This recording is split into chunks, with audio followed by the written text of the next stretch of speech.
ایک سوداگر بغرض تجارت گھر سے نکلا۔ راستے میں ایک جنگل پڑا۔ اس نے دیکھا کہ ایک اپاہج لومڑی ہے جس کے ہاتھ پیر بالکل نہیں ہیں اور ویسے ہی اچھی خاصی موٹی تازی۔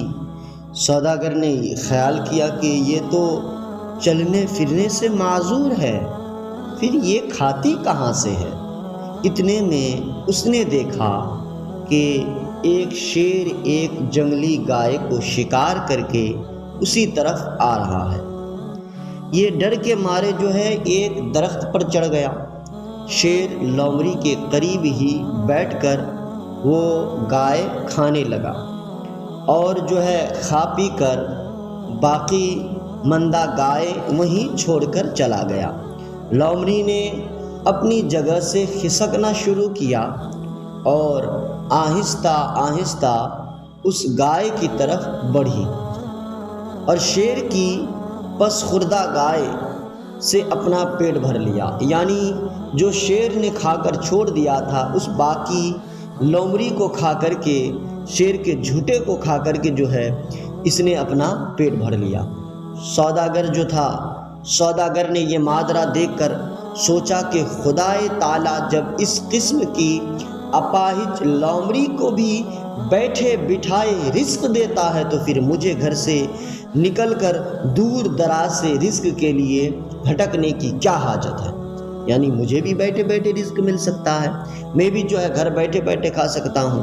تو اس نے کہا میں بھی گھر بیٹھتا ہوں۔ یہ سوچ کر پھر جو ہے وہ واپس گھر چلا آیا اور بیکار گھر بیٹھ گیا اور کئی دن گزر گئے مگر آمدنی کی کوئی صورت نظر نہ آئی۔ یہی سوچا تھا کہ میں گھر میں بیٹھا رہوں گا تو مجھے بھی خود بخود رزق کہیں نہ کہیں سے مل جائے گا، لیکن کئی دن گزر گیا کچھ نہ ہوا۔ ایک دن گھبرا کر بولا الہی اپاہج لومڑی کو تو رزق دے اور مجھے کچھ نہ دے، یہ کیا بات ہے؟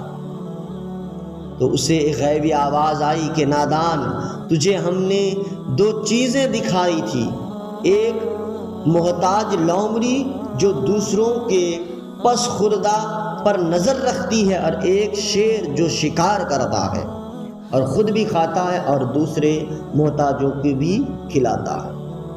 اے بے وقوف، تو نے محتاج لومڑی بننے کی تو کوشش کی مگر بہادر شیر بننے کی کوشش نہ کی۔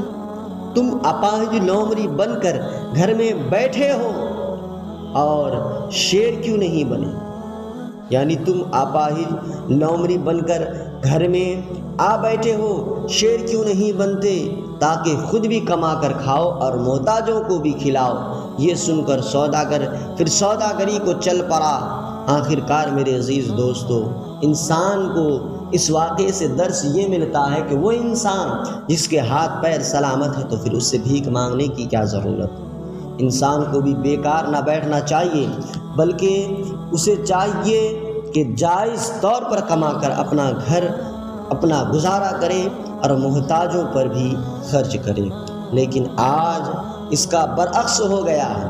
آج جس کے ہاتھ پیر سلامت ہیں وہ بھی بھیک مانگتے ہیں، وہ بھی بیٹھے بیٹھے رزق پانا چاہتے ہیں، لیکن میرے عزیز یہ طریقہ درست نہیں ہے۔